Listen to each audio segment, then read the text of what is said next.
Well, hello, welcome back to Tail 3 Cabins. This is the Vanpowers UrbanGlide Pro. Vanpowers makes several e-bikes. This one happens to be a commuter model, and there are 3 bikes in the commuter category that are considered UrbanGlide bikes. So there's an UrbanGlide Standard, the Pro, which this is, and then an Ultra. And they all step up in price, and then they all step up in features.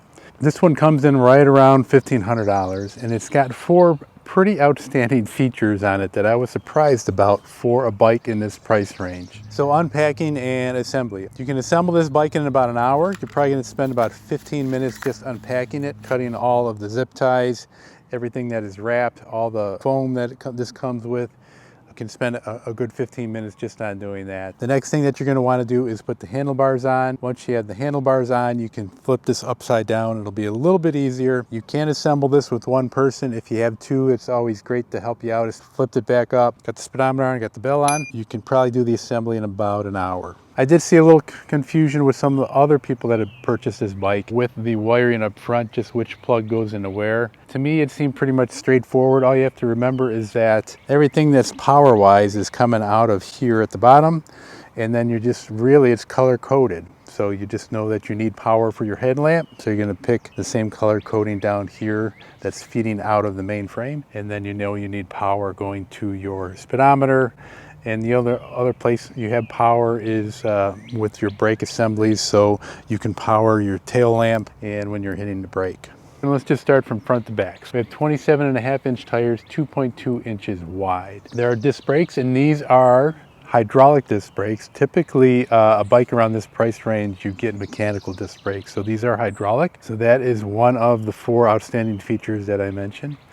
Nice little fender here. You have some shock absorbers, which are also hydraulic, and a little light up front, reflector, kind of a small light. We're going to test out and just see how well it does at night. This is inside my pole barn. It's completely dark in here, just to give you an idea of the light that it sheds. Most of the light is concentrated on that fine beam, but there is some ambient light that it does give off for surrounding areas. In the front here is a awesome speedometer. This is feature number 2 out of the 4 outstanding features of this bike. It gives you a lot of information. It's a beautiful display. It's reminiscent of maybe an LED display in your car. It's integrated well with the buttons here, your plus and minus and your power button. You have a micro shifter over here on the right hand side, and you have 8 gears that you could shift through. Comes with a little bell. Again, your hydraulic brakes. Over here on the left is where you have your throttle. So this is a thumb throttle. And then you have the controls for your bicycle. And we'll go over those features on the speedometer in a second. Coming down here, you have the main frame of the bike. And this is very smooth. It's very hard to see any welds. The only welds you really see are back here towards the rear tire assembly. Everything else is nice and smooth and laid out. Your battery is incorporated right here. It's very seamless and streamlined. It looks very nice. The paint job is very nice. Has a little bit of a metallic glitter to it. This one is green. They also make a red and a dark gray. So this is a V shape. This bike comes in 2 sizes, a small and a large. This one is the large. The large is considered for people around 5'7" to 6'3". I'm 6'2". I tested this out a little bit and the size seems good for me. It's considered a class 2 bike, which basically means that the class 2 will run off of throttle and the maximum speed of this bike is 20 miles per hour. You can do better than 20 miles per hour pedaling, but if you're just going to use the throttle only, that's the top speed. I haven't really found any workaround. Sometimes you can unlock some of these bikes and get a little bit more speed out of them, but as far as I know, you can't do that with this one. So I talked about 4 outstanding features of this bike: the hydraulic brakes, the speedometer, and then this seat. The seat is pretty decent. Usually when you buy an e-bike, or any bike for that matter, a lot of times you end up replacing the seat. Unless you're a very avid bike rider and your butt is broken in and you've got your little calluses back there, most people will want to replace the seat for something more comfortable, but this seat is pretty decent and it's got some give to it. It'll flex about 30 millimeters, so that is nice. Most of the e-bikes I've experienced with do not have this feature, and I think it is pretty much a must. You definitely want to have the suspension in the front wheels. This is a little bit more of a bonus for me, and it really does smooth out your ride, especially when you're on those bumpy roads. If we continue on down here, you have a 500-watt brushless motor. Comes with a kickstand. It has a bike rack on the back here which is capable of holding up around 50 pounds, 55 pounds. In the rear here is a tail light, which will come on when you turn your headlight on. And then also when you hit the brake, it will pulsate and flash every time you hit the brake. Makes you a little bit more visible. Again, this is a micro shifter. It has 8 gears. And then the last outstanding feature on this is the torque sensor that is built into here. Driven a lot of e-bikes in this price range and a little bit lower than this price range. When you are using the pedal assist, a lot of times those bikes will give you a little bit of a jolt when you first start pedaling or moving from a standstill. And that takes a lot of people by surprise, and that is a danger if you're not too well with your balance. And if you're not an avid bike rider, sometimes it takes a lot of people by surprise, and it is a danger of wiping out or running into something. This is very smooth. Now, other bikes that I've tested, when you have the pedal assist on a higher number, let's say it's at number 4, and you go to start from a stop, it really does give you a jolt, and it takes you a little bit by surprise. And if you're not ready for it, and if your wheel is slightly turned, you have a possibility of just wiping out and falling over on the bike. Where this is just a very smooth startup, you don't feel that jolt. I was very surprised how well the torque sensor works on this. The battery is 690 watt hours. They say the range of this is approximately 70 miles, and I'm sure that's under perfect conditions. That's probably a rider a little bit lighter than me on a flat road, and you're only just using level assist 1. You'll probably get that 70 miles out of it. If you're going to be using different assist levels and the throttle, you're not going to see 70 miles out of this battery. In fact, I'll do a YouTube short video just on the range, just throttle only, to see just how much I can get out of this battery, not pedaling and just using the throttle, and that'll be in a future video. I'll probably do another separate one on the speedometer and the app functions. You can hook this up to your phone, and it does have an app that coincides with this via Bluetooth. It records a lot of your rides. It has a mapping function that coincides with your phone. Also, if there's any firmware upgrades, you can download that and add that to the bike. The rear fender here, these are alloy, they're not plastic. They're pretty solid and sturdy. They lined up very well when they were installed. I only had to worry about installing the front one. This bike comes in right around 70 pounds. It's probably one of the heavier bikes that I've tested. So depending on your situation, just remember that this is 70 pounds. I put this in and out of my pickup truck, so that is a little bit of weight to try to lift up and get onto the tailgate. Still young enough where I don't have issues with that right now. But if you live in an apartment, you have to walk upstairs, you might want to think about the weight of this. Otherwise, it's a very solid bike. It's very beefy. It's a very smooth ride. I just got back. I had to take my truck in for an oil change. It's about 10 miles away. I dropped off the truck and rode this bike back. Went on a combination of busy roads, back roads, sidewalks, some dirt and gravel roads, and it was a very smooth ride. I was very surprised. I was very happy with the way the seat was. I'm going to take this for a long distance test here shortly and just see if I get tired in the saddle or not. Also, you can adjust the handlebars here. So you can loosen this up, adjust the angle of the handlebars. A lot of bikes do not allow you to do that, but that is a nice feature that I like. So the 4 outstanding ones, like I said, the hydraulic brakes, also hydraulic suspension in the front, then your speedometer, the seat itself, and then the torque sensor. So let's take this out on a few more jaunts, get a little bit more time in the saddle, and just see if it is still as comfortable as I think it is.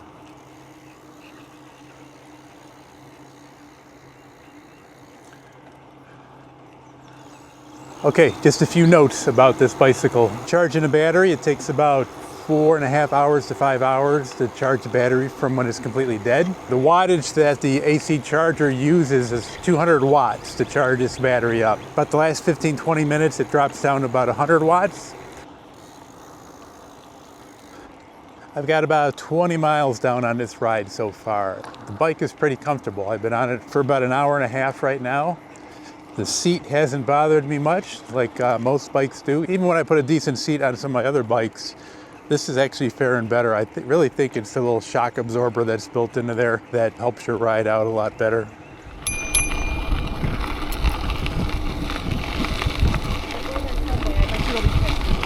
All right, so I'm pretty hard pressed to find really anything wrong with this bike.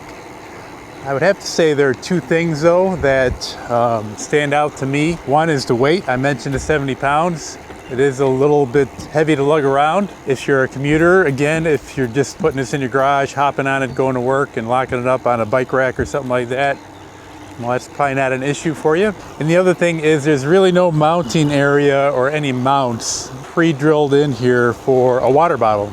It does have the rack on the back. I do have a little bag back there. I can throw a water bottle in there. That's not a big deal to me, but if you're on a long trip or something, you want to grab something to drink while you're on the move, I don't really see a good option. I'm sure you could figure something else out, but that's about all I can see right now.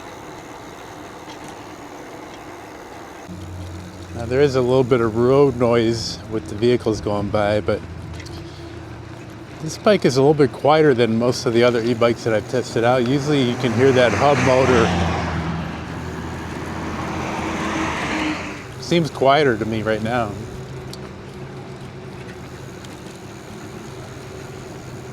Even just using throttle only, it's pretty quiet.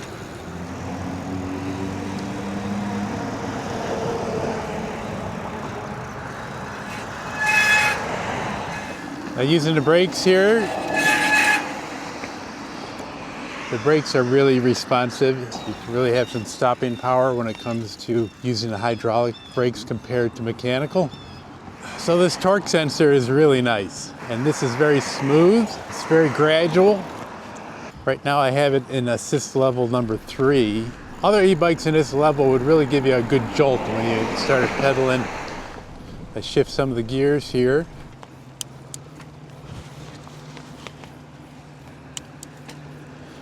Gear shifting is smooth.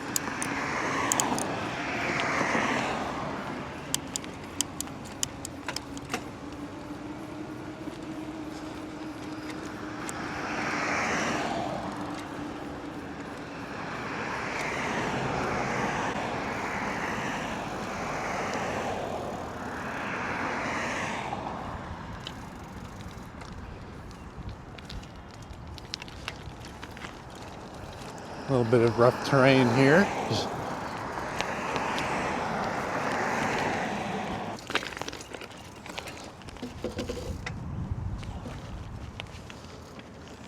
All right, let's get back to rolling again here.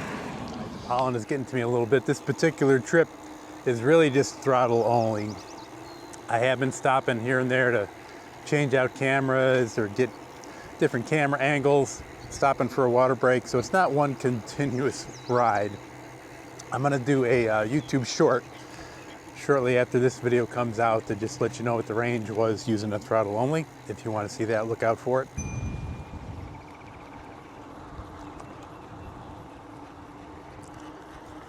But I can tell you so far, I've gone 10 miles and the battery percentage is down to 77%. It's a little bit of a windy day, a lot of pollen in the air. My eyes are going to be killing me by the time I finish this. And then just to let you know, if you're thinking about a different version of this, for example, the Ultra version, the motor is actually located here in the crank and not in the back. Vanpowers have a lot of e-bikes on their webpage. You can check those out. There was one that intrigued me years ago that I would still like to test out. And that was one that you had to assemble. It came in multiple pieces, basically assembled little sections of the frame to make one large frame. But it was pretty neat. Everything was incorporated in the frame itself. It looked like a standard 10-speed bike from when I was a kid, not much fatter than that on the frame. All the batteries were located in there. Pretty neat looking e-bike. Very nice display again on that bike. I'll leave some links in the description down below if you're interested in this bike or any other of Vanpowers e-bikes. And then also if there's a coupon code, I will leave that down in there too. All right, that is going to do it for today. I appreciate everybody watching. Hope you enjoy and subscribe to these videos. Click on that little bell when you want to know when a new one is coming out. And keep an eye on us. Take care, everybody.